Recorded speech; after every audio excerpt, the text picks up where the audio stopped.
I'm Shabir, one of the 4 lead singers of the 2021 NDP song, The Road Ahead.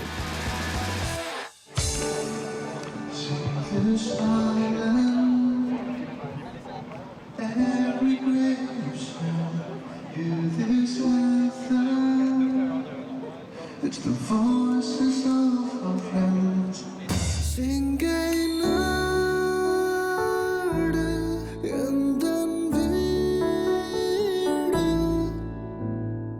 I'm a songwriter as well, and I wrote Singer-songwriter. It's a song that speaks of different races proclaiming Singapore as home.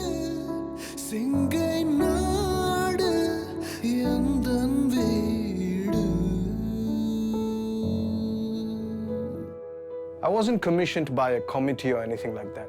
I wrote the song in my own accord because I thought it'll be nice to add a new Tamil song to the existing repertoire of national community songs.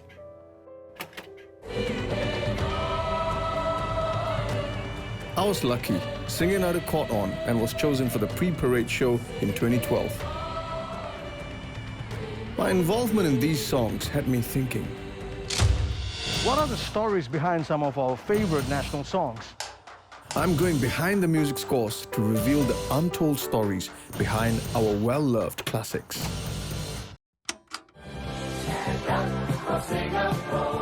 Stand Up for Singapore was not meant for community singing. And show how our songs have shaped us.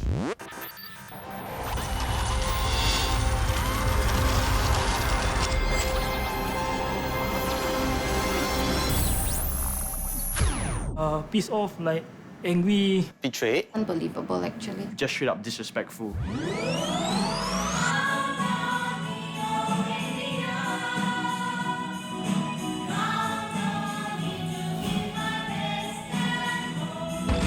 Unless you've been a hermit, you must have heard the uproar from Singapore netizens over this song. I have a sense of patriotism to the country, so when our song is being ripped off, I feel a bit unhappy. It's absurd. Yet for a song we seem to care so much about, many of us don't seem to know much about it. Who don't count on me, Singapore? Was it Dick Lee? I think the Jack Me or Jack Neo. Jeremy? I don't know. Can you remember any lines from the verses? Oh God, I forgot the melody. We have a vision for tomorrow. Just believe, just believe. In case you've forgotten too, this is how it goes. And interestingly, 13 out of 15 people got the composer of the song wrong. Well, someone isn't going to be very pleased about it. My name is Hugh Harrison. I wrote Stand Up for Singapore, Count on Me Singapore, and We Are Singapore. Hugh Harrison is speaking to us from his home in Alberta, Canada. He worked with Jeremy Montero, who arranged the music for Count on Me Singapore when the pair were in their 20s. And they are about to let me in on a secret of sorts. Well, I still have the song sheet, Hugh, and it says National Song Copyright Ministry of Communications and Information, which is true, but it should have been the composer's name as well. It was not public information. So the fact that Hugh wrote Count on Me Singapore didn't come to light for almost 2 decades. Did anyone clarify why they kept your identity a secret, like, for that long? Not so much a secret. They didn't quite know how to deal with the fact that they were written by a non-Singaporean, and they were nervous that people would somehow reject them if they found out.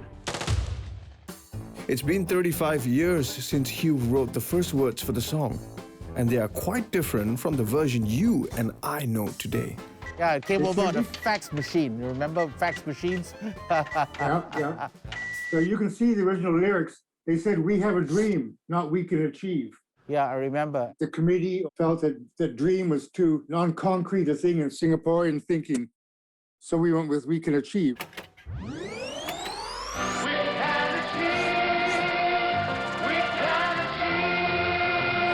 So how did Count on Me Singapore come about? The year was 1986. The Ministry of Communications and Information wanted to produce a song, a response to our first post-independence recession in 1985. They hired ad agency McCann Erickson to write the song. There was a sudden recession, and all of a sudden, the young Singaporeans, it seemed, were losing heart, like, oh, it's all over. It's not going to go on successfully. We give up. It felt like that, I think, to the older generation. When I got a call to see if I could pen a song to combat this little problem of negativism in the youth. So at some point, I did have a vision of the young people saying, okay, don't fear that we're soft. You can count on us. We'll be there. We'll be as determined as you were in your time. We have a vision for tomorrow.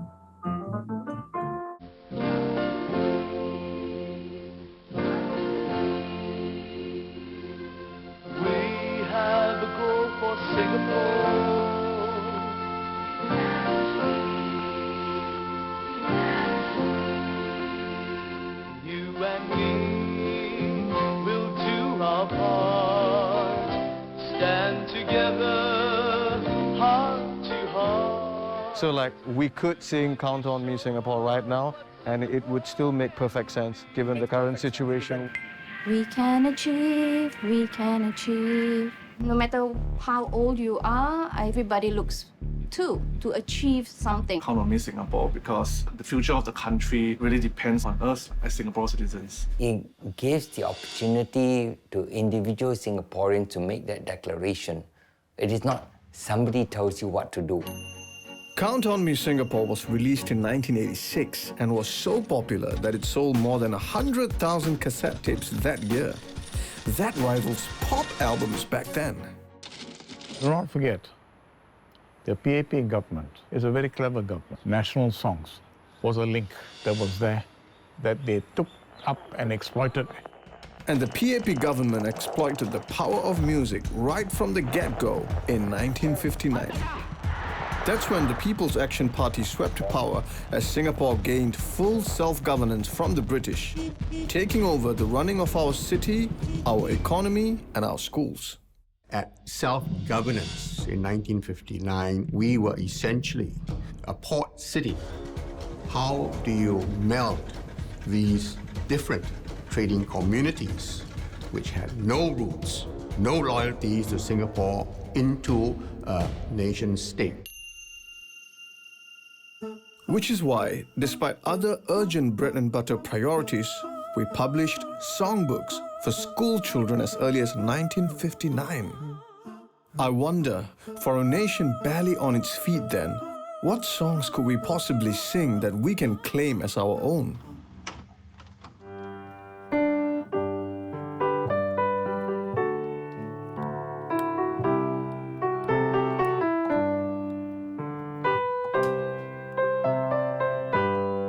Do you recognize that song? Of course. Oh, well done. Yeah, that song. Okay. Love that song. Let's hear a few other songs and see whether you can recognize them. Whoa, pressure. Okay, let's go. Okay.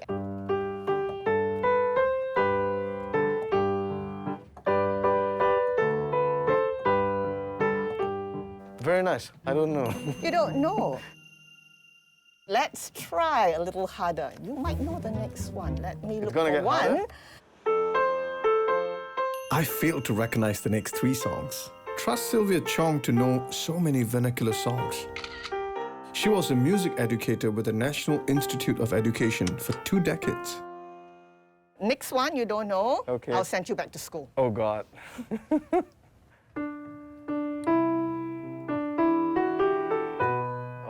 You know this one? Yes, Do you know the words? Yeah, I do know a little bit, yeah. Capailah lekas cita-cita, permuda, supaya kita ada harga di mata dunia. Yay! Brings me immense pleasure to sing with you. Well, at least one. This book that's called Malaya Sing. It's compiled by this music specialist, Aisha Akbar. With the 1969 riots, you're way too young to But know I've read about about it. it. Yeah, so this whole idea of uniting people comes about. So it's mandated in the curriculum that we have to teach songs with different languages. We also compiled songs from the different Asian communities in the region. There are many songs that are not Singaporean songs in the initial years. For example, we have Planting Rice is Never Fun. You work from morn till the set of sun. We had even a Chinese song that's called Ali Shante Gu Nyang Mei Lu Shei, singing about the mountains and the tribes in the mountains. But these were all imported songs. And it got into the curriculum, into songbooks, but there are values that we want our people to have. During this time, right, were there songs which had the word Singapore in it? There's Singapore Town, and I think if you play that piece, most of them would recognize it. In a Singapore city bus to see Collier Quay and Raffles Place. Just who wrote this song? One of the first Singapore songs to strike a chord. Singapore, their hearts are big and wide to find.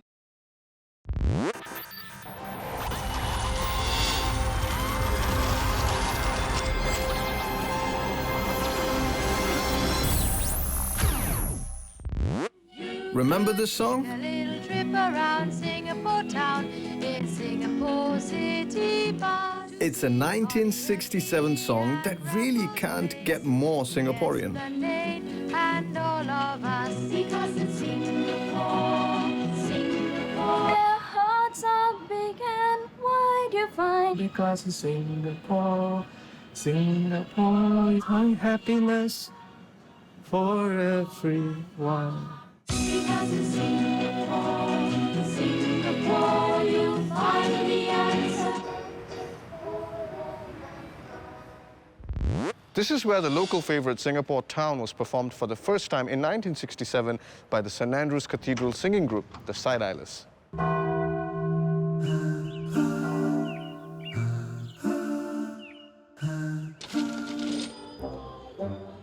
I'm trying to see who's who. So, in 1967, you guys were called to perform for the National Day special broadcast. Yes. Given the fact that TV was only introduced in 1963, this is a big deal, right? We were inspired and we just enjoyed. And we were 16 years old, don't forget. And why do you think this particular song caught on? I think it was so catchy. And with It the had a word calypso Singapore, Singapore Town. Calypso vibe, huh? Yeah. Yes. I think that when I came along, the song was already on, so I didn't know the origin. And we sang it with such gusto, and we trained and we trained and we trained to act, to dance at the same time as sing. So it was a real challenge. And this concept was like still very new to the society. Absolutely. Back then, you know, of performing Absolutely, I while think singing and dancing Yes, with all the yes. expressions. Yes, that's right. You could take a little trip around Singapore town in a Singapore city bus to see Collier Quay and Raffles Place, the Esplanade and all of us, because it's Singapore, Singapore, their hearts are big and wide to find. Because it's Singapore, Singapore, you'll find the answer for all mankind. Singapore, Singapore, Singapore, because it's Singapore. The members of the Side Islanders were mostly 16-year-old schoolgirls. And the group disbanded the very next year as most moved on after high school. Quite a few left Singapore shortly after. We managed to contact one of them, Peggy DeRosman, who lives in Australia. She did not want to be interviewed, but she gave this account about Singapore Town. The truth about the song is this. It was a take on a song called Colombo Town that was sung by Let's Go 67, written about Colombo in Ceylon, now Sri Lanka. So our local favorite, Singapore Town, isn't an original. As proof, Peggy sent over the lyrics for Colombo Town. Lyrics which we trace back to 1965, 2 years before Singapore Town was first sung. So this is how it actually went. I think I'll take a little trip around Colombo town in a CTB double-decker bus, because in Colombo, the hearts are big and wide you'll find, because in Colombo, you'll find an answer for all mankind. Doppelganger. So while Singapore Town wasn't all that original, over the next 2 decades, we would spare no effort to get local songwriters to write songs of our own. These are references to the songwriting contests in the 1960s and 70s. And the earliest is actually found in the Straits Times on 22nd April 1960. On that day, the headline read, National Day Essay Song Contests. It wanted music that had to do with our growth, our development, our coming together, our multi-culture, shared by everybody. We have to have an element that is multiracial. So if we don't have enough songs, invent the songs. We were very practical about doing just about anything, building roads, writing songs, making campaigns so that the people would identify with a culture that was Singaporean. 1, 2, 3. National songwriting competitions were a regular occurrence through the late 1960s and 1970s. And Singaporeans heeded the call. One contest even drew as many as 600 entries. Music arranger Indra Shahrir Ismail took part in one of these contests as a 13-year-old in 1979. He was musical royalty. His mother was the famed singer Nona Asia.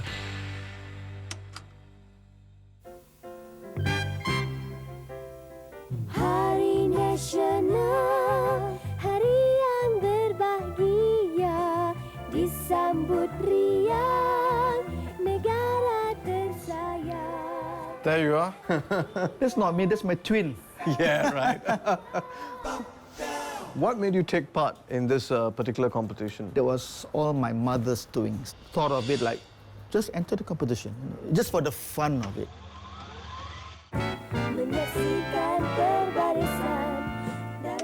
What inspired the song? What's the inspiration behind this entire song and lyric? It's basically talking about Singapore being a multiracial country. We need to have that bond together, regardless, like our pledge here, regardless of race, language, or religion. I'm just curious about the fact that when it's a good song and it's a winning song from a competition, why is it a song that we're not singing today at like National Day or National Day related event? Back then, when we have our National Day songs, you know, it's very rousing and very commanding, you know. That particular song that was more popish style. Do your kids know about this song? Do they know the lyrics and the music? My kids are they're turning 5. His children might not know it, but this song came out top in the Malay category in the competition. Kami, kanak-kanak, beriang bergembira, menuju bersatu padu, maju bersama negara Singapura. Hari Nasional kita.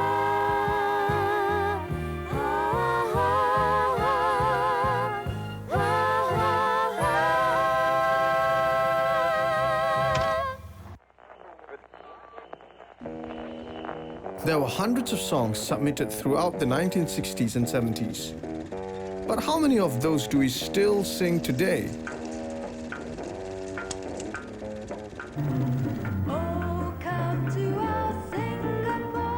Aloysius and Robert, heard you got a surprise for me. Yes, in fact, Shabir and Robert, today we are going to preview something which I am guessing both of you have never seen before. 1, 2, 3. A multiracial country, as we live side by side. These are all winning songs from the 1970s national songwriting competitions. The aim of these competitions was to promote songs that captured, the essence of this Singapore spirit or the Singapore way of life. What I'm really curious about is, I did not recognize any of the songs. You know, why don't we recognize these songs today? I was the judge for the lyric writing 1977. Let me read here the 1977 newspaper report. And I was quoted to have said that many lyrics were based on public campaigns and they made good slogans, but not good lyrics. They live together in harmony. They write together in unity to bring progress and prosperity here, and so on. Sounds like a slogan, right? It does. The language is abstract. Okay, if you were to read the songs without the melody, I wouldn't say that they're impressive at all. Discussions about Singapore's dearth of songs that would fire up Singaporeans reached the highest levels. In fact, a Straits Times report from the 1980s revealed that Lee Kuan Yew himself shared this concern. Well-placed sources say that our first Prime Minister was at a campfire when he noticed that there was no singing except by one lone participant. The group couldn't find a song everyone knew how to sing. Lee Kuan Yew believed that there's something about singing and there's something about singing together which draws out the spirit of people, which enhances this sense of community, this sense of being together. We might not yet have found a common song to sing, but we had these.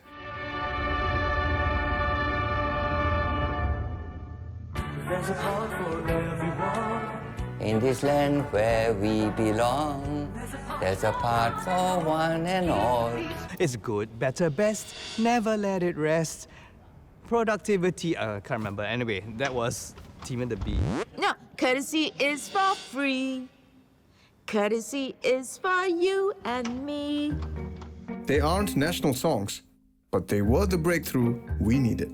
We know the first two lines of all these songs by heart, ingrained in our hearts. Cross my heart and hope to die.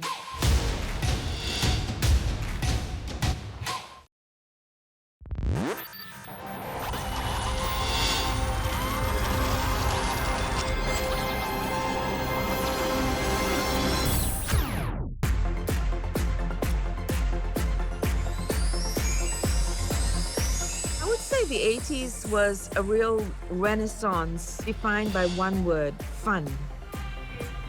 We were just bursting onto everything and suddenly anything was possible. By the early 1980s, Singapore was seen as a regional shopping haven. And so there was a big growth for fashion, for music. There were jingles for many things, for pimple cream, for cooking oil even. Singapore girl, you're a great way to fly. Maggie noodles, fast to cook, good to eat. Fast to cook, good to eat. Maggie noodles. From Italia to Britain, Ariston, and on, and on. The government too got in on the act when it released what's arguably its most enduring and impactful jingle ever in 1980. It makes for gracious living and harmony.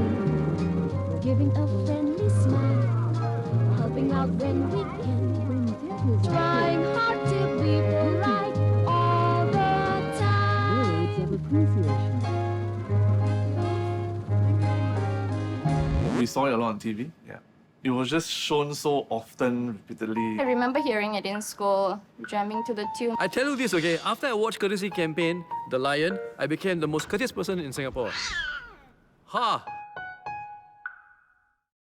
For a jingle that's made such an impression on me, I never got round to finding out who the voice behind it was. But today, I've been told I will. Courtesy is for free. Courtesy is for you and me. It makes for gracious living and harmony. Giving a friendly smile, helping out when we can. Trying hard to be polite all the time. Whoa! Shabir. Oh my God, virtual salam, virtual salam. Yeah, yeah. Virtual salam. So I am surprised, oh my God. I mean, who else can it be? It's my favorite Rahima Rahim in the house. Everybody, come on. Shabir. Big round of applause, big round of applause. Yeah.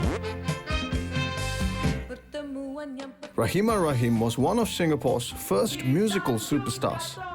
In 1974, she beat more than 100 singers from across Asia to take top prize in an international talent time held in Tokyo, Japan.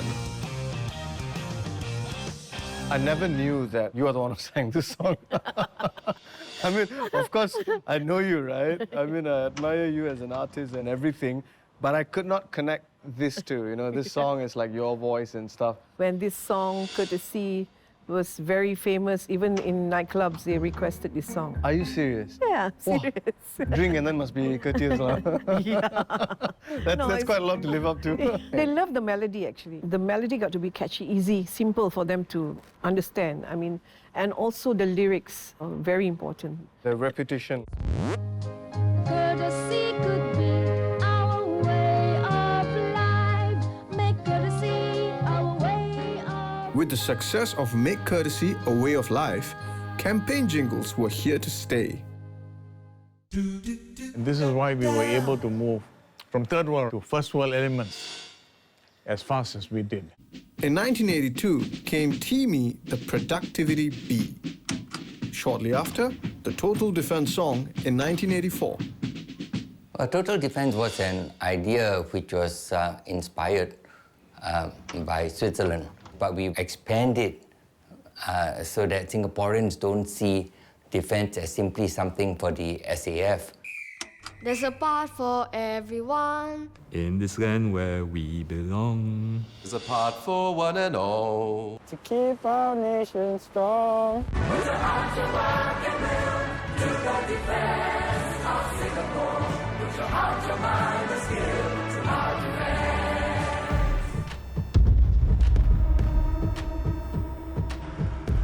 I am at the Singapore Discovery Centre watching the reenactment of the fall of Singapore in 1942. With me is Gerald, the writer of the Total Defense song. In 1984, the Singapore government hired his agency to come up with the Total Defense campaign. The brief did not ask for a song, but it came naturally.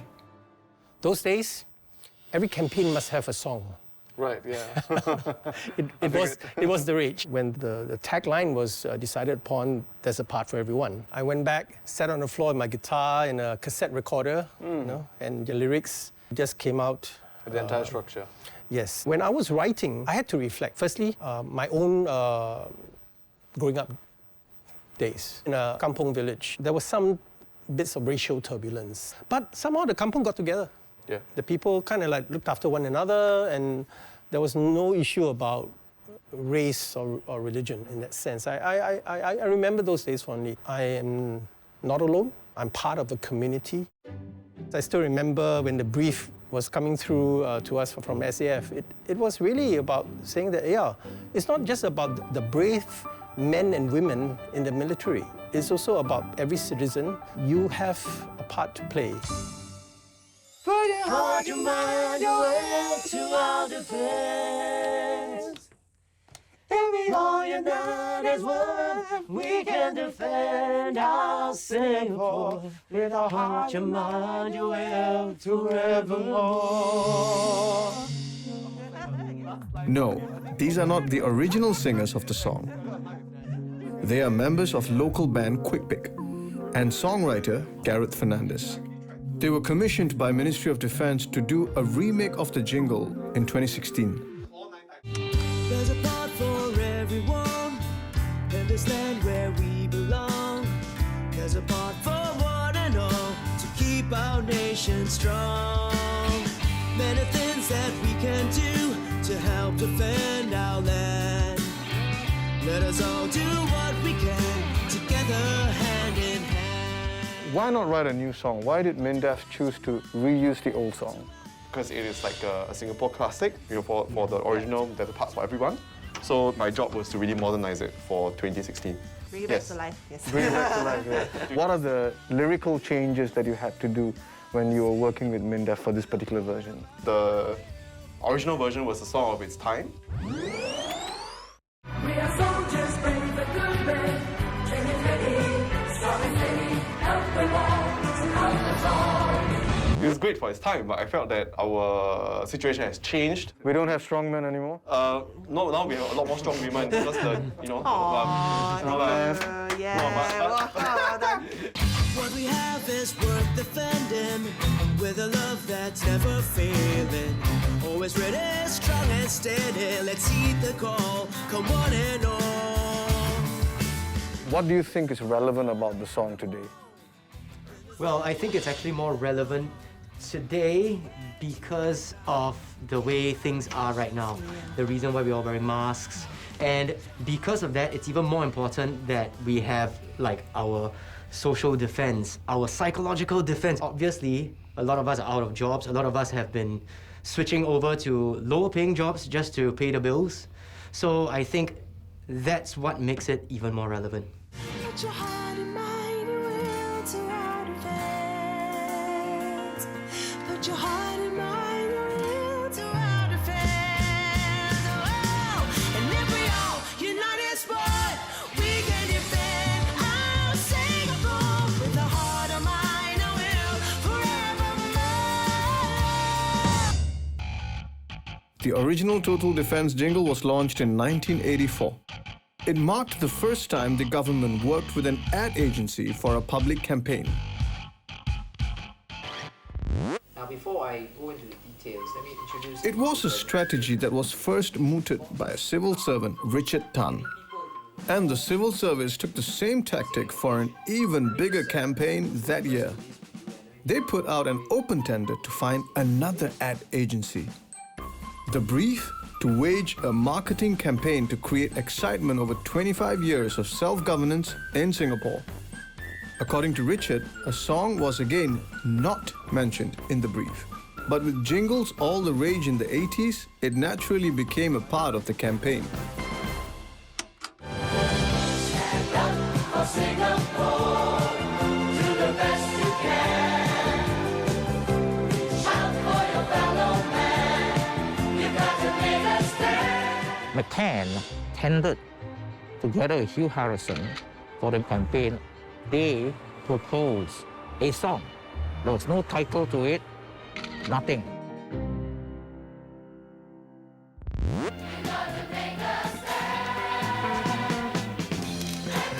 Stand up for Singapore. But it was not meant to promote singing. So if you look at the Stand Up for Singapore video, there was no lead singers, but it was serving some other objective. We celebrate 25th anniversary of self-government.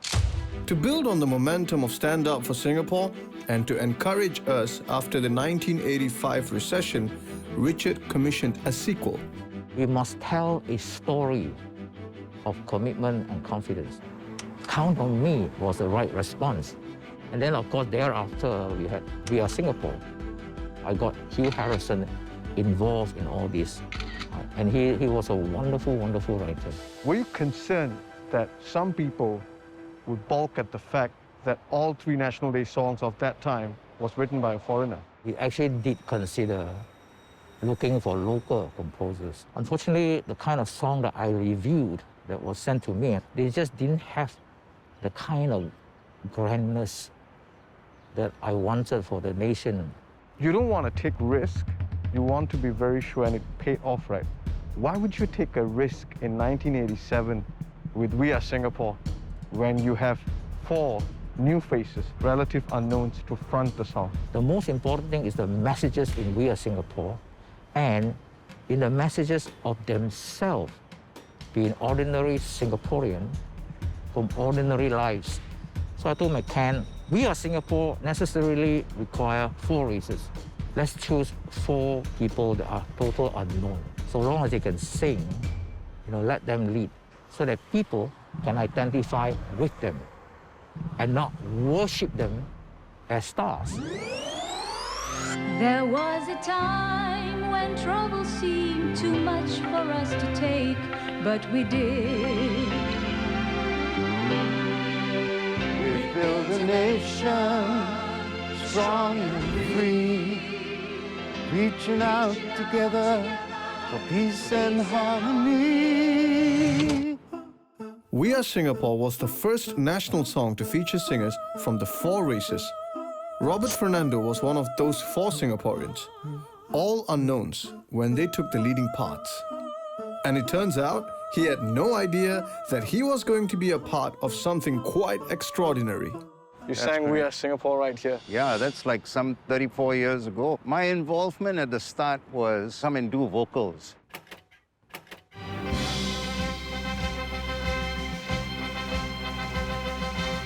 There was a time when people said that Singapore won't make it, but we did. We built a nation. And the next thing we know is that you're going to record this whole thing. And they just told us, say, show up here. Nothing extravagant, just wear your favorite shirt. So what you see on TV was my favorite shirt at that time. We are Singapore.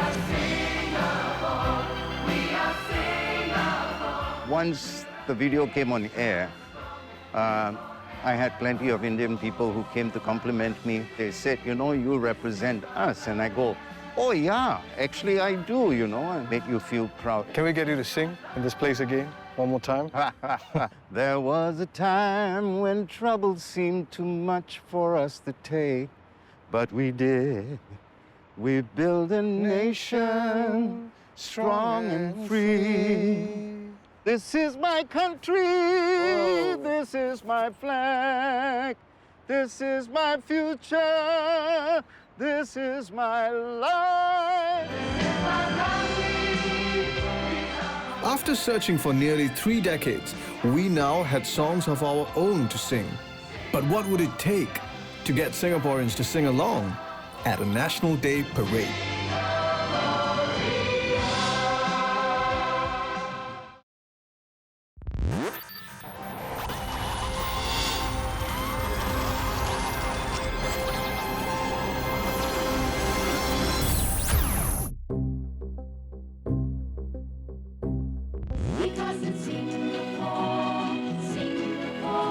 We started looking for songs to call our own from 1960.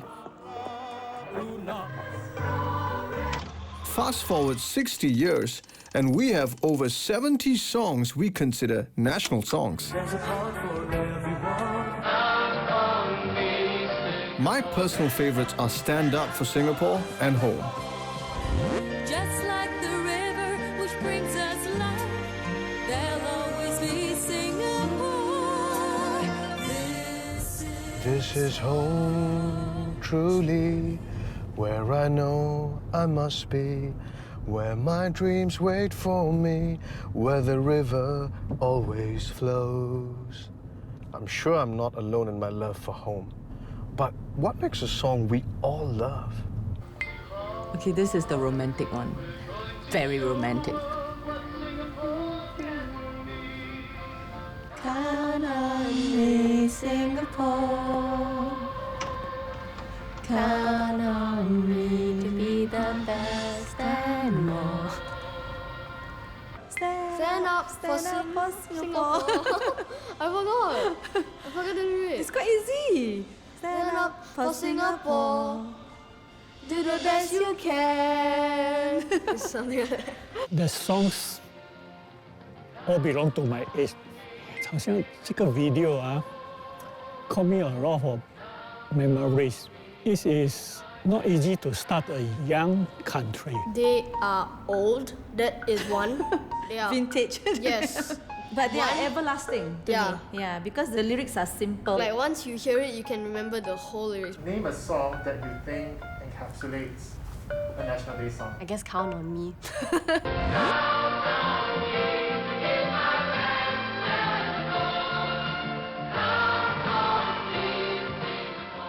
Maybe it's because I've spent so much time away. I have a new appreciation, you know, for all these old songs. It's very simple, but it's so meaningful. This is my country, this is my flag, this is my family, and these are my friends. This is my country, this is my flag, this is my future, this is my life. Looking back at those videos, we're reminded of how far we have come. Yeah. So the mark of a song that we love and embrace as our own is one that both young and old can sing together. An effort helped by having everyone sing these songs together through the years at National Day parades. But did you know that crowd singing at the parades was only introduced in 1986, when the Ministry of Defense revamped the format of this national celebration? We felt that National Day Parade shouldn't just be a show. It is something which Singaporeans should be involved in. Singing was an important part of it.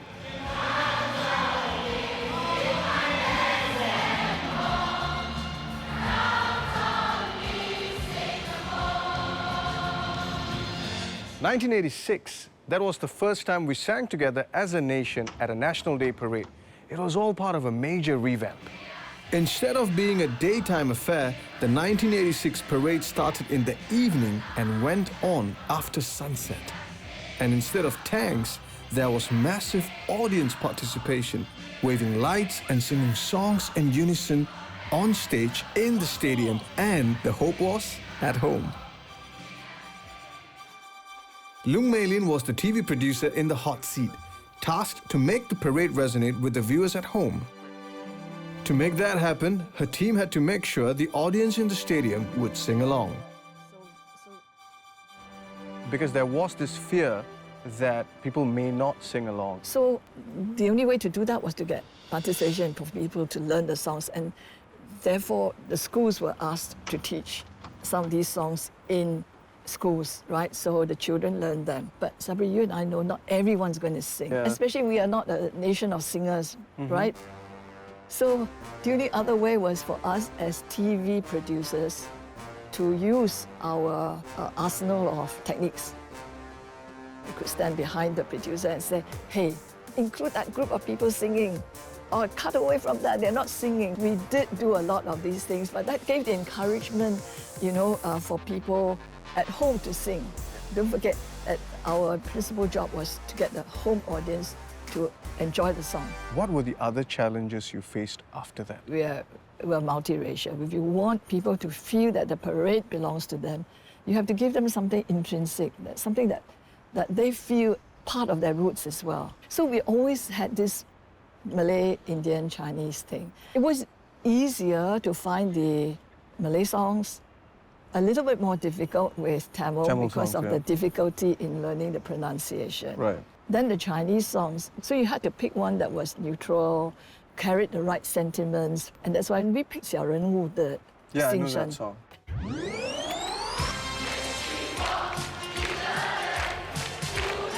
In fact, this song played some 10 times during NDPs from 1988 to 2020,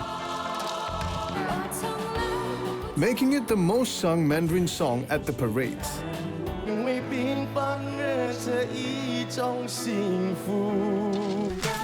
NDP! Everyone watching at home! But did you know Voices from the Heart was actually the theme song of a 510-episode TV sitcom called Neighbours?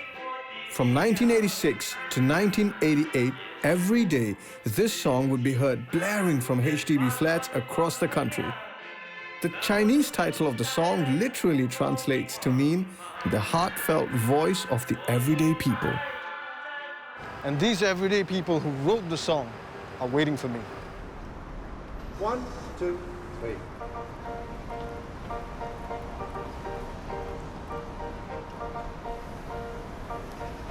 小人物的心声这首歌就是在这个地方诞生的。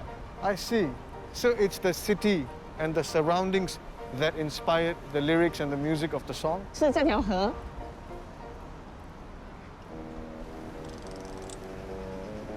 因为1985年那个时候，就是新加坡的经济好像不大好。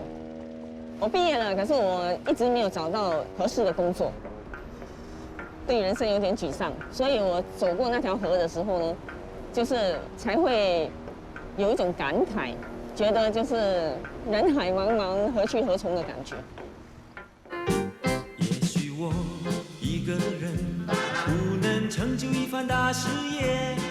让我尽力贡献一份微薄的力量。因因为河流里面呢是有很多的小水滴组成的，所以我就觉得我们是很渺小。但是呢，后来我又想到了，虽然渺小，但是也是有力量。所以那时候我就想到了这个歌词，后来我就写了《小人物的心声》。因为平凡也是一种幸福。Xie Ying and her JC friend Kian Chin were part of a Singyao singing group. In 1986, their song Voices from the Heart won an anti-UC songwriting contest.